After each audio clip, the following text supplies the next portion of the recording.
गीता में भागवत में कहा गया है, न ही कश्चित क्षणमपि जातु तिष्ठत्य कर्मकृत। कोई जीव एक क्षण को भी अकर्मा नहीं रह सकता। ये जीवात्मा करता है। तो अगर जीवात्मा मर जाए तो कर्ता न रहे। जब तक जीवात्मा जीवात्मा है, जीवित है, तब तक उसका स्वभाव है ज्ञाता, कर्ता, भोक्ता, दृष्टा, स्प्रष्टा, श्रोता, घ्राता, मनता, बोद्धा। ये सब आत्मा का स्वभाव है।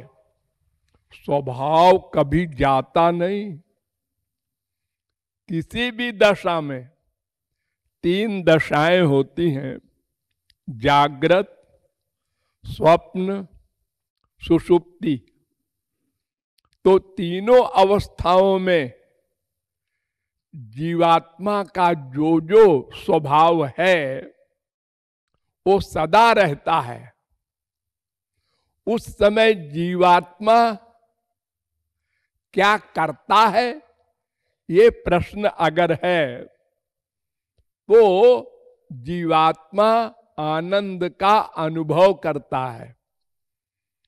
केवल जागृत अवस्था के कर्म को कर्म कहते हैं, उसका फल मिलता है। स्वप्न अवस्था का भी फल नहीं मिलता। इतना सारा मन के साथ जीवात्मा कर्म करता है, सारे संसार में भागता है, सब कुछ करता है, उसका भी फल नहीं मिलता। और सुषुप्ति अवस्था का भी फल नहीं मिलता। आनंद का अनुभव करता है। इसके लिए वेद कहता है, तद्यथा प्रियया स्त्रिया संपरिष्वक्तो न बाह्यम किंचन वेदनांतरम एवमेव प्राज्ञेनात्मना संपरिष्वक्तो न बाह्यम किंचन वेदनांतरम।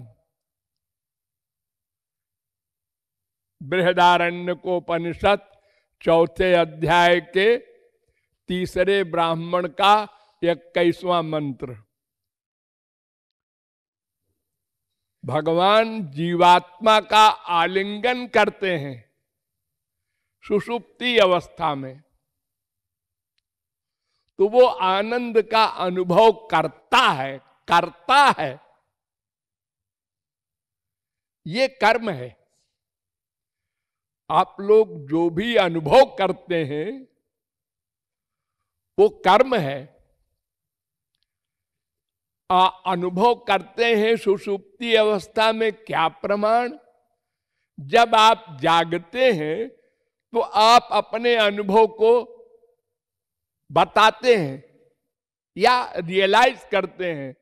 सुखमहम स्वाप्सम, बड़े सुख से सोया। सुख से सोया जिस समय, उस समय इतना सुख मिला कि उस सुख की फीलिंग मन में नहीं हुई। मन मूर्छित हो गया सुख में। जागृत अवस्था में भी जब कभी अधिक सुख मिलता है तो मन मूर्छित हो जाता है। अधिक दुख मिलता है तो मन मूर्छित हो जाता है। इसकी एग्जाम्पल दिया है वेद ने कि जैसे घोर कामिनी स्त्री का आलिंगन करता है जब, तो उसका मन आनंद के अनुभव में चुप हो जाता है। न बाहर का अनुभव करता है न भीतर का करता है, आनंद का अनुभव करता है। ये भी फर्क है। ये जागृत अवस्था का बता रहा हूं। ऐसे ही सुषुप्ति अवस्था में प्राज्ञेन माने भगवान के द्वारा संपरिष्वक्ता आलिंगित जीव न बाह्यम किंचन वेद, यानी उसका मन वर्क नहीं करता, इसलिए बाहर का भी अनुभव नहीं, भीतर का भी अनुभव नहीं, वो चुप हो जाता है। इसी प्रकार दुख में भी होता है।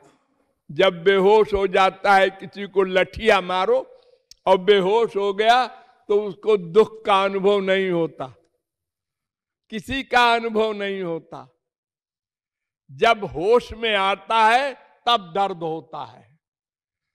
डॉक्टर लोग दवा सुंघा देते हैं, इंजेक्शन दे देते हैं, उस समय भी ऐसे ही मन चुप हो जाता है। तो आत्मा करता है, सदा करता है, सदा ज्ञान युक्त है, वो कभी बदलता नहीं है। उसका कोई गुण आत्मा से अलग नहीं हो सकता। जैसे अग्नि का गुण जब तक अग्नि है तब तक साथ रहेगा, उसका गुण उससे अलग नहीं हो सकता। तो इस प्रकार आनंद का अनुभव करना ये वर्क है, लेकिन वो ऐसा वर्क नहीं है हमको फल देगा मरने के बाद। अरे सपने का भी वर्क नहीं फल देता है, वो तो जागृत अवस्था का जो हमारा मन का कर्म है उसमें भी शर्त है। अगर मन का अटैचमेंट है तो फल मिलेगा, नहीं तो वो भी बेकार है। दिखाई पड़ रहा है अर्जुन ने हजारों मर्डर किए, कर्म, लेकिन वो 0/100, उसका फल ही नहीं मिला। फिर उसको कर्म क्यों कहते हो? वो दिखाई पड़ रहा है इसलिए कहते हैं, बस। तो इस प्रकार जब तक जीव जीवित है तब तक कर्म करता है। इस सिद्धांत को लेकर भगवान ने कहा है नहीं कश्चित क्षणमपि। भागवत में भी ये श्लोक है, 6वें स्कंद के पहले अध्याय का 53वां श्लोक है। नंबर 2 प्रश्न है कि जब कोई व्यक्ति मरता है तो आप कहते हैं कि सूक्ष्म शरीर, मन, इंद्रियां सब साथ जाती हैं। सजदा अस्मात् शरीरादुत्क्रामति सहै वै तैः सर्वैरुत्क्रामति। ये इंद्रियां, मन, बुद्धि सब साथ जाते हैं, इंद्रियां भी जाती हैं। हाँ, कमाल है। अरे मन तो सूक्ष्म है, वो जाता है, ठीक है, आत्मा में अध्यस्त है, इंद्रियां कैसे जाती हैं? तो दिख रही है, यहीं पर जला देते। नहीं नहीं, सूक्ष्म इंद्रियां होती हैं। ये आंख है ना, ये तो गोलक है, आंख का घर है ये, आंख इसके अंदर है। ऐसे कान के अंदर कान है, वो खत्म हो गया तो डॉक्टर कहते हैं अब कुछ नहीं हो सकता। क्यों? है तो कान, हाँ है तो, लेकिन वो अंदर वाला कान गया आपका, अंदर वाली आंख गई।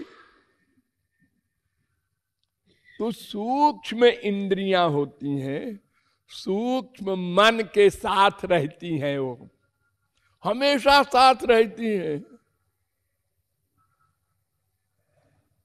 जागृत में भी, स्वप्न में भी, सुषुप्ति में भी। जब मन मूर्छित होता है तो सब इंद्रियों को लेकर मूर्छित होता है। तो वो मन यानी सूक्ष्म शरीर जो जीवात्मा के साथ जाता है मरने के बाद, वो माइक होता है, दिव्य नहीं होता। उसका प्रश्न है कि दिव्य होता है कि माइक? दिव्य शरीर नहीं होता। दिव्य शरीर तो भगवत प्राप्ति के बाद ही मिलता है गोलोक में। वो दिव्य शरीर किसी को माया के अंडर में रहते हुए नहीं मिल सकता। ये तीनों शरीर माइक हैं, स्थूल, सूक्ष्म और कारण, जो महाप्रलय में रहता है समस्त कर्मों से युक्त। तो ये माइक देह है, लेकिन वो माइक देह ऐसा नहीं है कि खुर्दबीन से आप देख लेंगे। वो आत्मा में मन अध्यस्त है, मन में इंद्रियां अध्यस्त हैं। इसलिए जब आत्मा दिखाई पड़े तब यो भी दिखाई पड़े, सूक्ष्म शरीर भी। वो दिखाई नहीं पड़ सकता, है माइक। तीसरा क्वेश्चन है कि जब कोई मरता है तो शास्त्र वेद कहते हैं कि यम यम वाप स्मरण भावम त्यजत्यन्ते कलेवरम तन तमे वैत कौन्तेय सदा तद्भाव भाविता। मरते समय जिसका चिंतन करोगे, जिसका स्मरण करोगे, स्मरण मन से, उसकी गति होगी। तो अगर कोई सारे जीवन भगवान का स्मरण कर रहा है और मरते समय अपनी माँ बाप बेटा बीबी गधे का स्मरण कर लिया, तो उसका क्या हाल होगा? तो ऐसा हो ही नहीं सकता, इम्पॉसिबल। जिसका अटैचमेंट जहां मन का होगा उसी का स्मरण करता है मृत्यु के समय, दूसरा स्मरण कर ही नहीं सकता। जैसे आप लोग कभी देखे हो या सुने हो कि जब कोई बहुत दुखी होता है, ये जान लेता है अब मैं मरूंगा, एक बार बिटिया को बुला दो देख लूं, उसमें अधिक आसक्ति है उसकी। बेटे को बुला दो, पोते को बुला दो, जहां अधिक अटैचमेंट होगा उसी का चिंतन करेगा मृत्यु के समय। और जब बिल्कुल मृत्यु का समय आ जाएगा तो किसी का स्मरण नहीं करेगा।